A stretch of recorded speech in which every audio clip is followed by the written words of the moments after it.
You're listening to the Served Up Show, a podcast that features inspiring beverage professionals and topic experts that share their passions through meaningful content.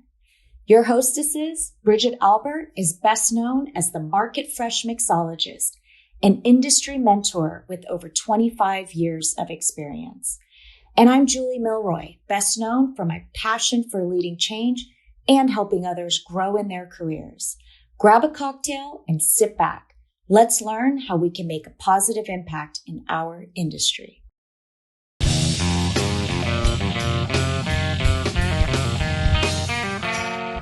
Hey y'all, it's Bridget here. I had the pleasure of chatting with Kim Bosse. Kim is the co-founder and chief conversation officer at Birch Road. She is a Chicago native and has nearly 20 years of experience in the food and beverage industry. She took her love of both small business and hospitality to the next level when she and her childhood friend co-founded Birch Road in their hometown of Chicago, Illinois, and then expanded with additional locations in both Seattle and Denver. Kim enjoys utilizing the close industry connections she's cultivated over her career to curate impactful member events, ranging from tastings to philanthropic fundraisers. And she is proud of Birch Road's tradition-breaking BYOB membership model. So sit back, relax, grab yourself a cocktail, and enjoy the show. Kim, welcome to Served Up. I am so excited to have you on the show today. Thanks so much. I'm thrilled to be here. Can you tell our listeners a little bit about yourself, your background, and what really brought you into the Chicago hospitality scene?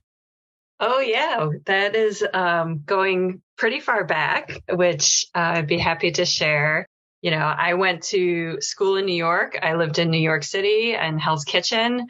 Was working the corporate life, 10-hour days, 5 days a week, and traveling like crazy and really wanting to get back to Chicago. I grew up outside of Chicago, love New York, but was ready to come back. And so I ended up calling some family that, he owned a number of bars and restaurants, or at that time, he didn't own a number, just a couple. And I just told him, hey, I'm looking to move back to Chicago. Do you know anybody that might be hiring? And he actually said, we'd really love to hire you if you're interested. And so that was my first step into hospitality. And I came in from the business side, which was my background at that time, and was managing operations for this restaurant group, and ended up doing that for about 12 years. And really just fell in love with the entire hospitality industry. Yeah. And I know some of the folks, can you talk about some of the folks that you worked with early on? Yeah, absolutely. Well, I was the second employee really for this company at a corporate level. And I know you're still very close with the first, who is Charles Jolie. Him and I worked really close together to build up the concepts that we were working on there and expanding across the country. I got to work with some really incredible, talented chefs like Nick Lacasse, who we launched a restaurant together, and Lynn House, and you were part of our original bar team. So I was really fortunate to be surrounded by such great talent at that time in my career. Can you talk a little bit about, Kim, during that age, it really was like that second golden age of the cocktail, really up and coming in Chicago, especially. And it was such an electrifying time. And if you could just look back for a moment of where we were then to where we were now, what do you have to say about that? Yeah. I mean, it's one of those crazy things that it starts to make me feel like an old lady, or, well, back in my day, but I literally remember sitting in the office, trying to come up with the category of this style of cocktail where we were going to be making fresh, making cocktails with fresh juices, with sodas that were not from a gun, with small batch spirits. And literally, I mean, I don't think we invented this term, but like it wasn't out there that we had to brainstorm around to come up with the term craft cocktail. And it just was such a revolutionary thing at that time. And the expectations, I mean, we had a tequila lounge that we wanted to use fresh agave to make our margaritas with. And there was only one agave seller in the entire United States at that time. And we had to fly it in from Colorado just to get agave syrup. So it really, and this was maybe 15, 16 years ago. It's just been an incredible boom since then of what's available today that it's an incredible development in the cocktail scene that I just love and adore. Yeah, I do as well. And, I think that it's not just the cocktail scene, but also the culinary scene as a whole, right? When we look back 15, 16, 17 years ago, you wouldn't have as many options, let's say, that you have today. Maybe not as much creativity. It was just starting, right? Yeah, definitely. And I am seeing this now, I think, is just starting to extend into the wine world. I think it started in food where people started paying attention to, well, where does our food come from? And I'm looking for more of that farm to table, farm to plate connection. And then I think it moved into cocktails and spirits, but now I think it's moving into wine too, where people are paying more attention to all the wine and who's making it and where it's made. And it's a really good thing. It's something, I preach all the time. Like if you don't eat at McDonald's because you think that's garbage and not good for your body, you should really pay attention to where your wine and spirits is coming from too. Like it's a food product. And if you don't know who's making it, then it's could be anything. And I do. And I love that because sometimes we do just look at that one thing and not at the whole umbrella of food and of beverage. But what really inspires you the most in the industry to keep you in the industry for such a long time? Because I always say you either love this industry or guys, you really don't. There's no gray area. Yeah, that's absolutely true. Well, I was very fortunate to take my career into creating something that really kept all the parts of the industry that I think we all fall in love with, and have been able to develop a business that lets me to focus so much of my attention on that side of it. And it really comes down to kind of just that idea of hospitality, welcoming somebody into your home. And I know, all the great successful and bar programs across the country, they really hold this ethos, the bar is your home and you're welcoming your guests into that and treating them that way and with that respect. That's a side that I always loved, and working with the people, it comes up all the time when we're looking for partners with events at our current at Birch Road, which I'll get to what we do there. But it's, these are good people. These are industry lifers, right? They're great people, and they're so passionate and so giving about their craft that it's just it's a really good group of people to surround yourself with. But I fell in love with that idea of just like people experience the joy in their life through food and drink. It's not necessarily about what's on the plate. These are just vehicles for us to spend time and socialize with the people in our life that we care about, which I think now is like on everybody's mind, right? Like everybody that I talk to is like their goals for 2023 is more times with friends, more time with the people that are most important to them in their lives. And food and drink is just such a great vehicle for that. But at the same time, I'm somebody who would definitely say, like, I never wanted to own my own bar or restaurant. Anybody who says they want to do it, I'm always like, let's have lunch first and let me try to talk you out of it. Because like you said, you really have to love it. It's such a hard business to be in. And being on the operations side for so long, for so many different concepts, I've seen all the pain points. And, when we came up with the idea for Birch Road, that's what really hit it with me. We were it was me and my childhood friend, Sharon. We've known each other since we were 9. I'm sure you've had these nights, like it's one of your lifelong friends and you're like, what are we going to do tonight? And, we don't want to go to a bar. Like, why can't we just go someplace, open a bunch of bottles of wine and just sit and talk all night? And that's the story that started Birch Road for me. And that was in 2013. We came up with the idea of that space that you could do that and have the freedom to do that. But then in our kind of open another bottle of wine and our riffing back and forth, it was like, no, I've got an idea. Because I was like, I'm not opening a bar. And she's like, no. We'll make it BYOB. And I'm like, oh, okay, I'm listening. And in my head, I'm thinking, wow, no inventory, no vendors. Okay. And, we came up with the idea of this members club. Our members have access to our clubhouses. It's totally BYOB. We provide everything they need for their experience, just not the alcohol. They have lockers in our wine cellar that they can stock themselves. So it's the bar without being in a bar, essentially.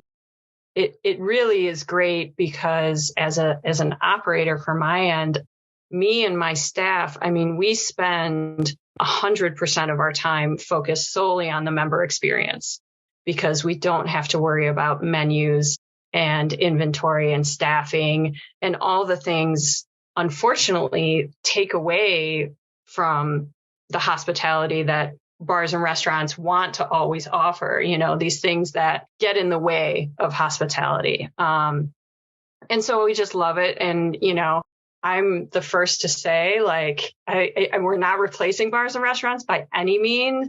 Go out to dinner, and I am the first to order an $18 cocktail if I'm at the bar, because if I just want a glass of wine, that's when I go to the club, So I love that experience and having the option to do both.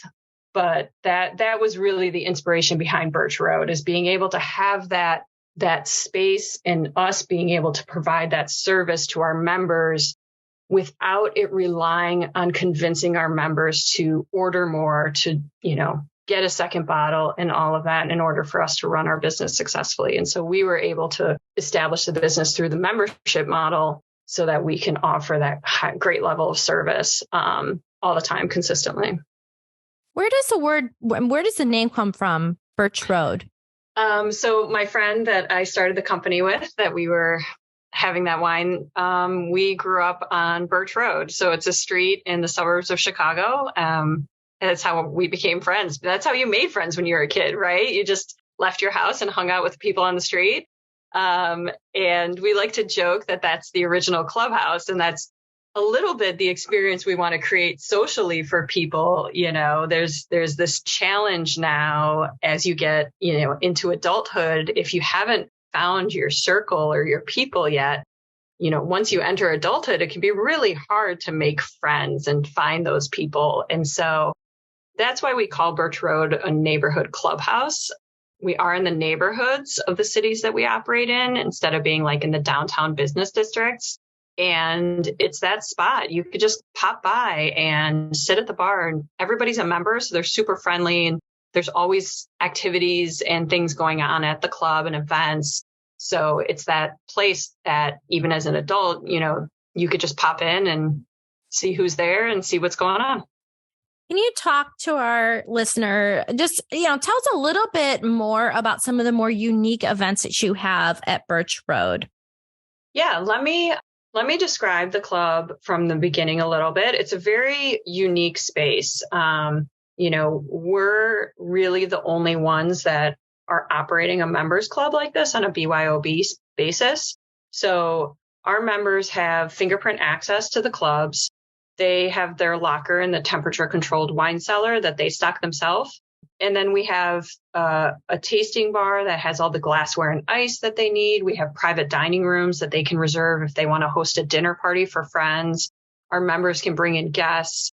They can work there from during the day. We open at 8 a.m. to our members, 8 a.m. to 1 a.m. every single day. So it's a nice spot if you're just looking to meet a friend for a drink, or a lot of people go there before dinner after their plans just for like one more bottle of wine kind of thing.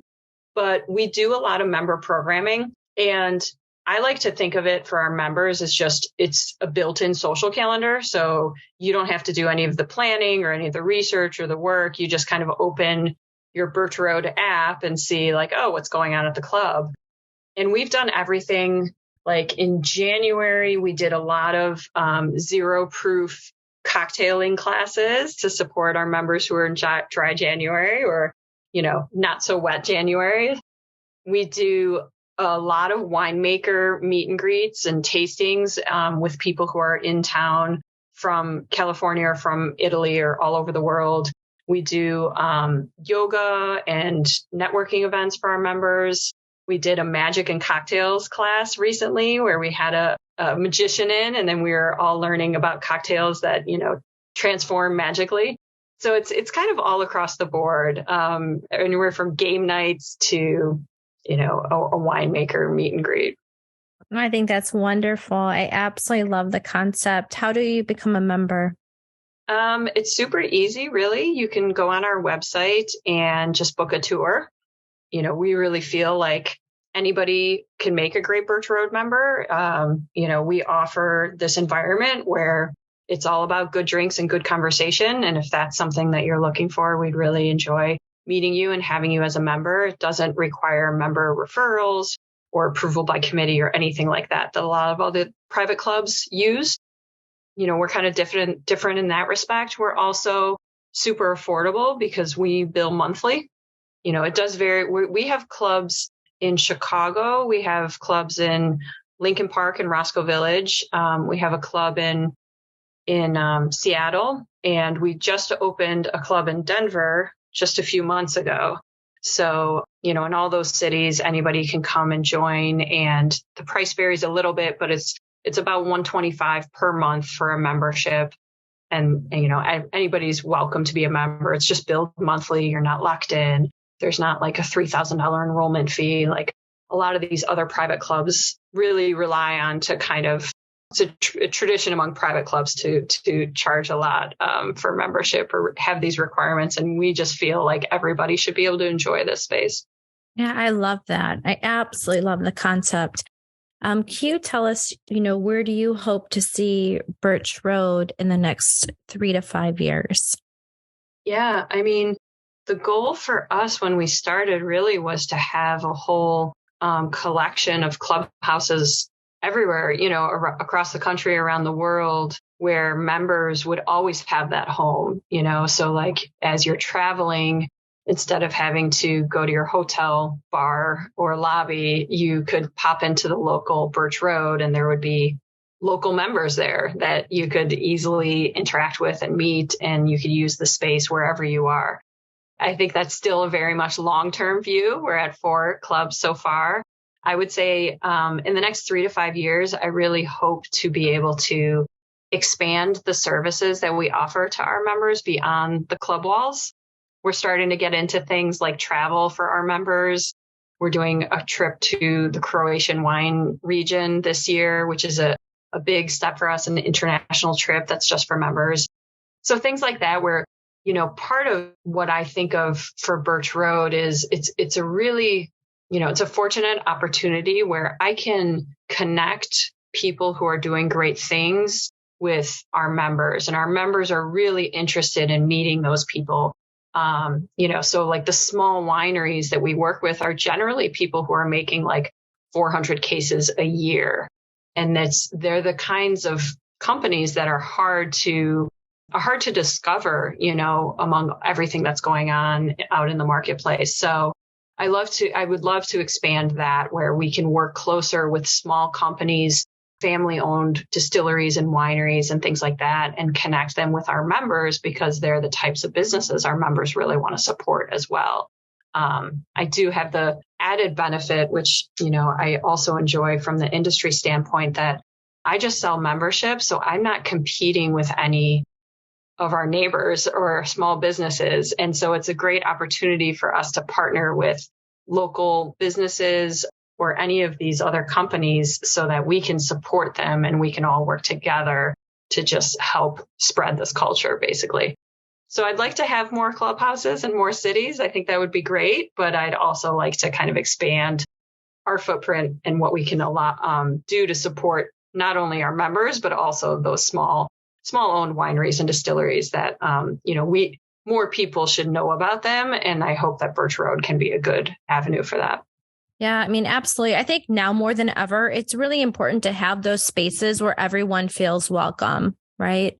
where everyone feels that, yeah, I can go there, I can learn something, I can learn from others, I can meet people that are maybe different from myself, right? Yeah, Learn about other cultures, you can taste some great wines, and just overall, it sounds like just having fun together within your community and supporting local as well, which is really important especially after, we've come out of the pandemic.